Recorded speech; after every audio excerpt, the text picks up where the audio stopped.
This right here is my Jeep. This is a 2002 Jeep Wrangler with a 4.0 in it, 6-liter, the best motor that came out of these things. $1,800 is very cheap. You may be wondering why it was so cheap.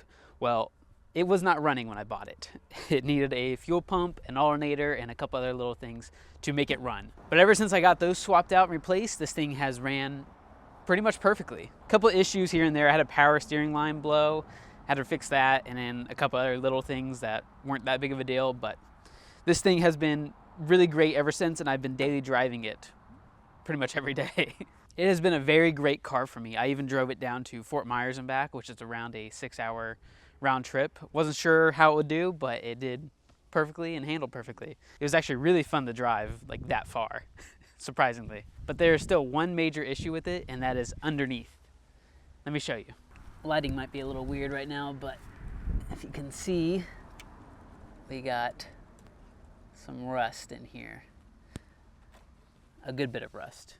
All on the frame right here, mainly in the back area, and on the body themselves, these torque boxes, I believe what they're called, they're actually all rotted out on both sides. Now, an issue like that might scare a lot of people off, but not me, because I have dealt with rust before, and I've dealt with a lot worse rust than that before. Jeep TJs, which are this year model, had a big problem with the frame rusting out, and that is because there wasn't a hole on the back area for the water to escape.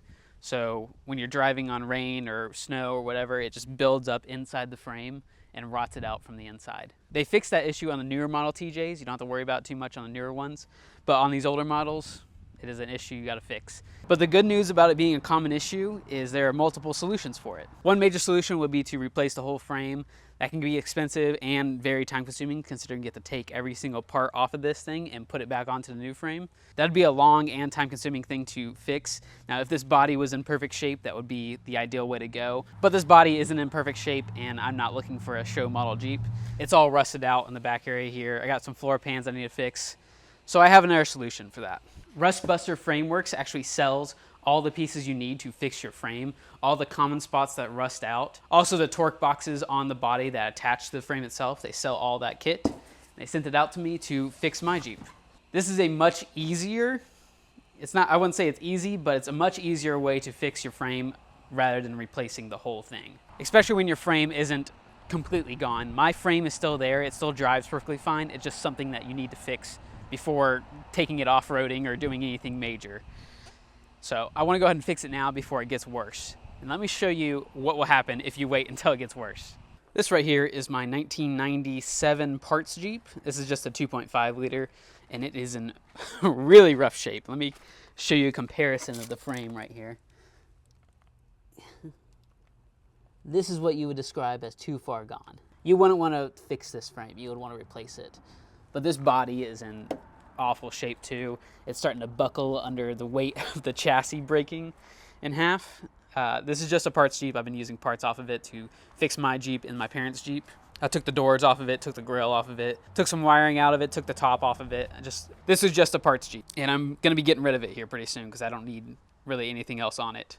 And to show you a perfect frame, this is my parents' 2006 Jeep that I just repainted and basically restored for them. You can check that out on a previous video. I just repainted the whole thing in like 6 days to surprise them. Check that video out if you want to, but the frame underneath here is in absolutely perfect shape. No rusting, no rust on this car at all.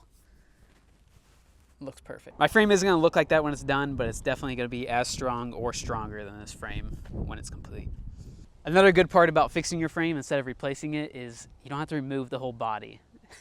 And I have no way of doing that, so a little bit more DIY.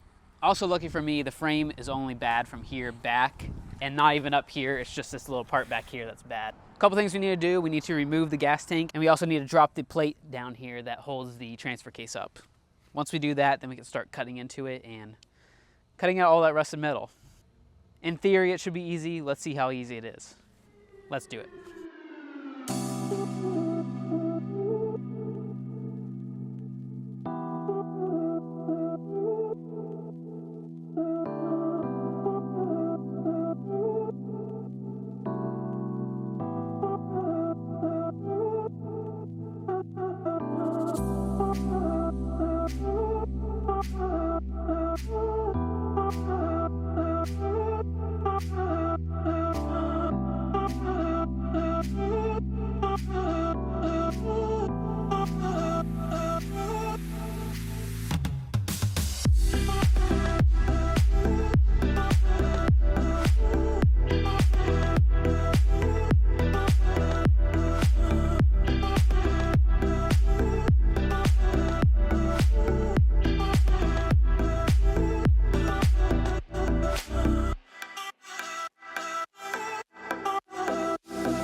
That wasn't as bad. It's about what I expected, really.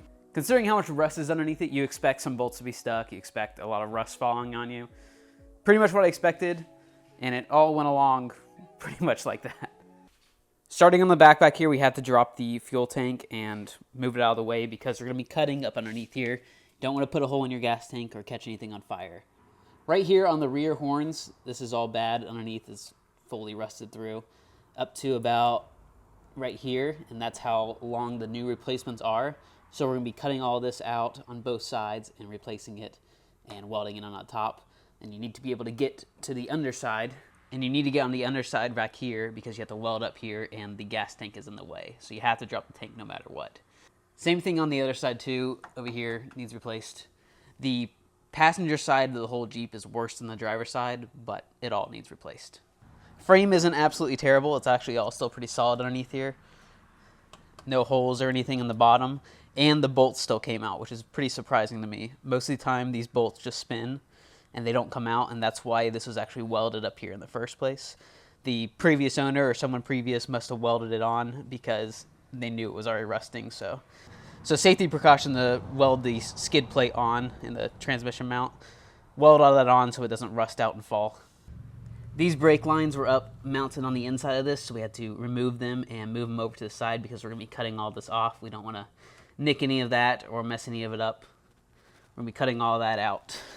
The replacement pieces cover up to about right here somewhere, all the way back, and replaces the control arm brackets, so all that will be replaced with this. Mine are actually in pretty good shape. They could be reused, but since the new one comes with all new ones, we're going to replace it all. Make sure it's all in good shape. All the control arms and everything to do with the axle, they all came out pretty easy besides this bolt. This bolt was stuck. I had to cut it off, so I'm going to have to replace that bolt along with the other side, the same one. I have to replace that and the upper one. The upper bolt would not come out on the other side and actually broke it. So all those bolts we're going to need to replace along with the skid plate bolts. We need to replace all those. These ones over here are in good shape, but I want to replace them anyway because the other side, they're all gone. Moving over to the passenger side, this side is the worst of it. As you can see, there's a big hole right here, along with a bunch of other holes coming in. None of these bolts for the skid plate came out. They had to be ripped out or cut out. They were just free spinning in there because of all the rust.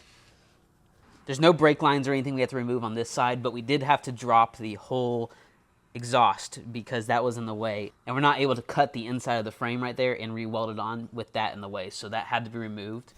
And I went ahead and cut it up here because that's the easiest spot for me to re-weld it back on. And also gives me plenty of room up here to weld on the new frame pieces. And over here, the control arm bolt was messed up. I had to cut that off along with the top one. It actually broke when I was trying to remove it. So that needs replaced. All in all, not too difficult, pretty much what you expect. A little bit of time consuming, and having an extra person here would definitely help, especially removing the gas tank and removing the whole exhaust. That would go by a lot faster with a little bit of help. Let me go ahead and open one of these boxes. No way. It actually comes with the new bolts. I didn't know it came with the new bolts. That's actually really nice because I wasn't sure where to buy these. It came with all the new bolts, actually. New bolts for the lower control arm, new bolts for the upper, and new bolts for the skid plate. They're underneath here. They're all screwed in. Look at that. That's really nice.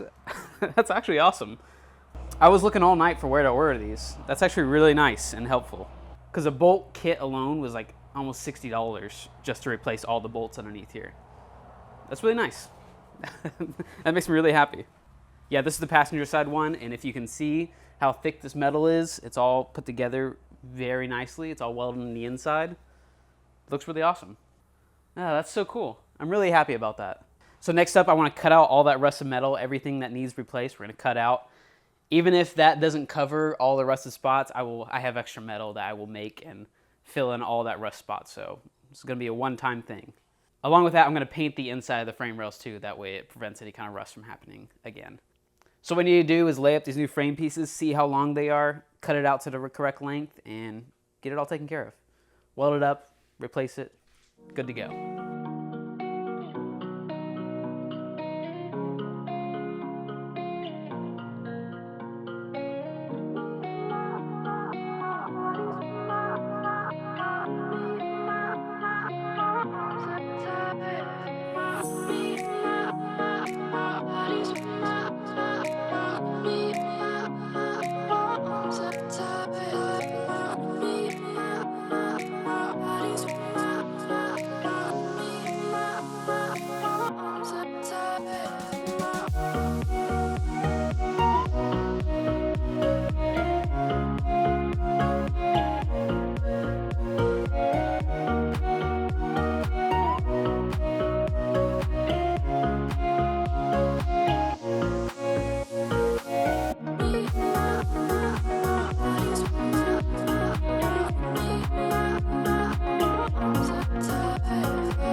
The frame is done, and I could not be happier because that wasn't fun.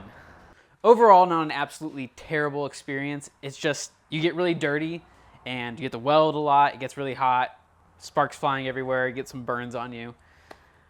Maybe if I dressed the occasion a little bit better, I wouldn't have to worry about that. But I work with what I have. Now the Rustbusters frame sections fit in perfectly. They slid right up into place, and I just took a tape measure to make sure it was the correct distance apart. I did one side first and then the other side, make sure it was all lined up right. All in all, it fit right into place very well. There's a couple things that you need to know and a couple little tips and tricks. Firstly, like I said, you want to do one side at a time. That way you get the measurements right. Another thing is I cut this a little bit too much, so I had to put in some extra pieces to cover the holes I cut. You want to give yourself a little bit extra room when you're cutting around the body mounts. One little tip there. Also, if you buy the replacement piece with the new brackets, you're going to have to cut out your old ones to get it all out. So a little bit more of a pain to get up in there and cut them out, but that needs to be done to replace this whole section. Also, make sure you clean it very well, get all that old paint off. That way your weld sticks perfect. Looks good. My welds aren't too bad. They'll definitely do the job. We'll be holding up.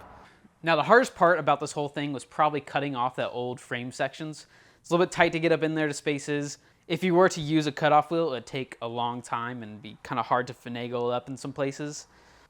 Luckily for me, the new tool that is this episode's MVP came in really handy. And that is Eastwood's plasma cutter. This thing sliced the frame like butter. It was so easy to use, and once you use one, you never really want to go back to cutting with anything else besides it. They might be a little bit scary for a first-time user. They throw a lot of sparks if you're not cutting at a slow enough speed, but once you get the hang of it, you won't ever go back to a grinder. This right here is the VersaCut 60. It is the highest model they have. It cuts, I believe, 1/2-inch metal, just like easy. Works really good. All you need is an air compressor and just a power source to plug it into, and it works on pretty much anything. If you're going to be doing any kind of major jobs like this one where I'm cutting a lot of metal, or anything else you do where you're involved with cutting a lot of metal up, you're definitely going to need one of these. Nice little plasma cutter. I've been using Eastwood products for a couple of years now. The welder I have, I've been using that for a few years, and it has been a really great welder. You can see the welds you can do with it. I'm not a welder by any means, but it's easy to work with, and I can also switch to aluminum welding or TIG welding with that thing. So if you're looking for a welder, a plasma cutter, or any other tools, you can check out Eastwood. Their link is in my description. Huge thank you to them. They're a big supporter of the channel. Check them out if you want to. Everything's pretty much welded up right now, but I want to show you what we cut off and how much rust was in here. We have some of this stuff. My dad's been using it as a workbench right now. You can see all the rust in it. This is all we cut off. Now all this is just flaking off from the bottom or on the sides. Up on the very top of the frames where we welded onto was still in good shape. It was the same thickness, no rust has been rusting off of it. It's just the sides and the bottom that really rust through. Yeah, once I move all this out of the way, you can kind of see how thin it is down here, and that's where all this comes from, is just flaking off of that. So I think it's safe to say that this is a big upgrade and much needed after you see the inside of that frame rail. Now I'm not going to install everything back yet, like the skid plate and the axle. I have more to do, more rust to fix. I still have to fix this torque tube. I still think that's what it's called, torque tube, whatever. It's what the body mounts to the frame. That whole section on both sides needs replaced. And also, back here we got some body rust to fix, right here. Some holes right there. And on the other side, you can see how bad it is right there.